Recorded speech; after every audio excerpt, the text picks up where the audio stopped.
Hi everyone, I'm Dr. Arsha from the Brook Surgery. Thanks for tuning into today's video.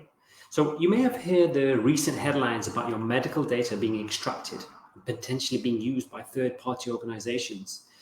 This has caused a lot of stir amongst our patients, so we decided to put a live video together to inform you more about this. So the key points to stress here is that the way your personal medical data is being handled is changing very soon. There is a new method for your data to be extracted, and this is called something called GPDPR.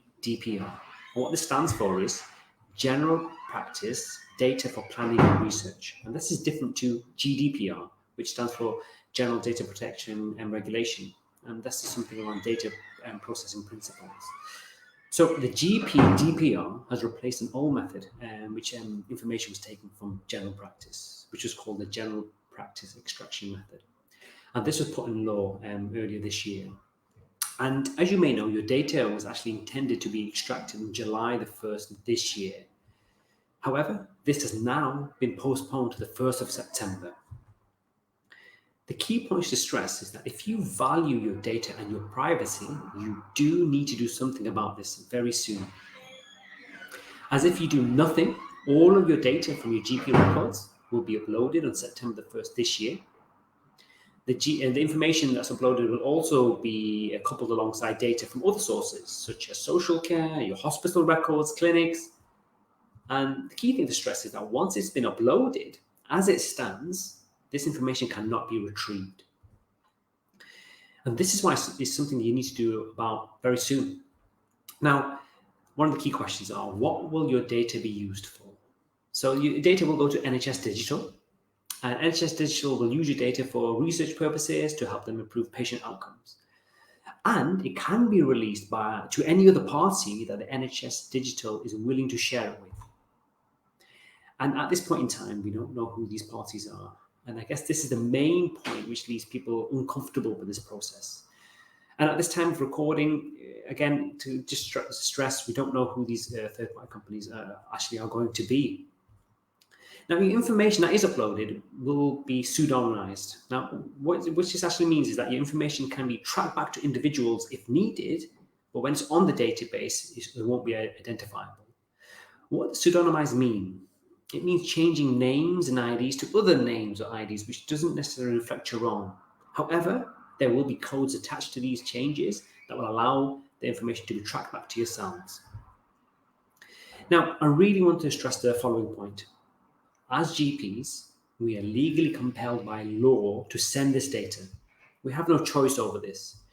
So again, if you do nothing about this, your data will be sent to NHS Digital and could potentially be shared with other organizations. Now, I'm going to share a information graph that was developed by Dr. Neil Bhatia, which explains the data processing sharing quite well. So I'm just going to pull that up for you guys here.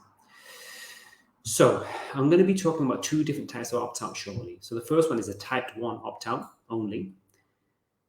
And there's a second one called the national data opt-out only. And the key thing is that you're going to need to do both. So if we just focus on the first image here, what you'll see is that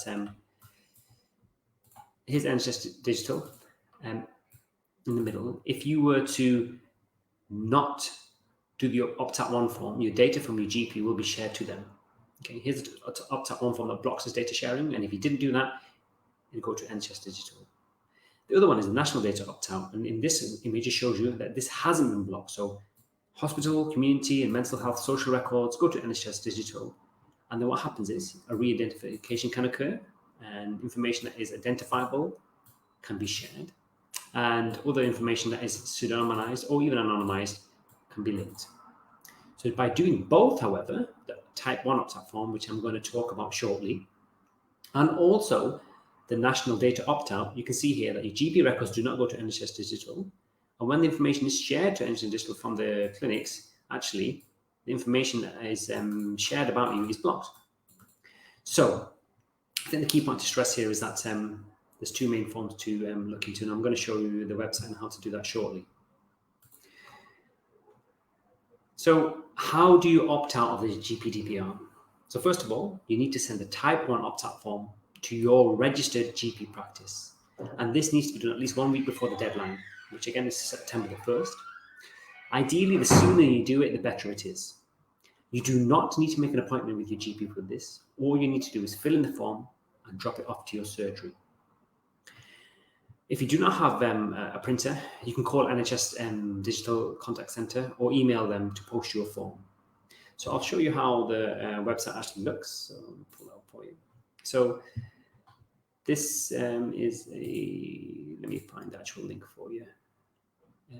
It's medconfidential.org, and I think it's over here. There we go. So let's pull that up for you here. So if you go on medconfidential.org, I'll post the link below. You'll see there's a link here. It says how to opt out. If you click on this, it talks about how you can opt out, your GP regulation, and also the type 1 opt-out form. So this is something that you'll need to print and hand deliver. So here's a breakdown of the letter. You have to put your signature, your date once you've read the disclaimer, the name of your family, addresses, NHS number if it's known. And then you will have additional space overleaf so you can put your family members' data on there. It also talks about on that website what to do if someone's younger in your family. So that's the type 1 opt-out form, information going from the GP on the 1st of September. So talking about the other opt-out form as well, there is another form called the National Data Opt-out, NDOO, and this will contain information, again as mentioned, from hospital, clinic, treatment, social care, and could potentially be shared with other organisations. To opt out of this particular form, you don't need to print off a form. It's done online. So it can be done online through a web link, or you can do it through your NHS app. So again, going back to that website that I was sharing earlier, so that was the type 1 form. So if you see your NDDO, it's over here, NDOO, sorry, and here's the opt-out process. So you can either, if you have someone under 13, you need to fill in the form. However, the website's here, and you can go through, you click Start Now, you can put in your information, and you can move forward. So as you can see already, there's 2 main opt-out forms for you to do. The type 1 form and NDOO. One is done physical form at the GP, and the other is done online or via your NHS app. Now, one of the major points to stress is that opting out of these forms do not affect your healthcare.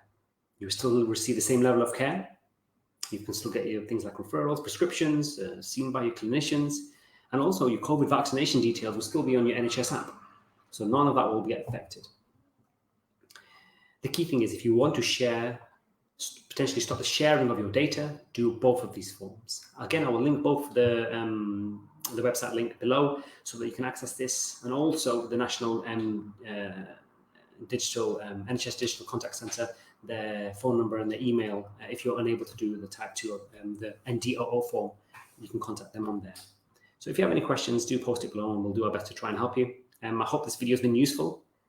Please do share it in your social circles, friends and family, because this does affect all of us. And the bottom line is, if we don't do anything about it, your data and your privacy could potentially be shared to other organizations. So thanks for watching. Hope it's been useful.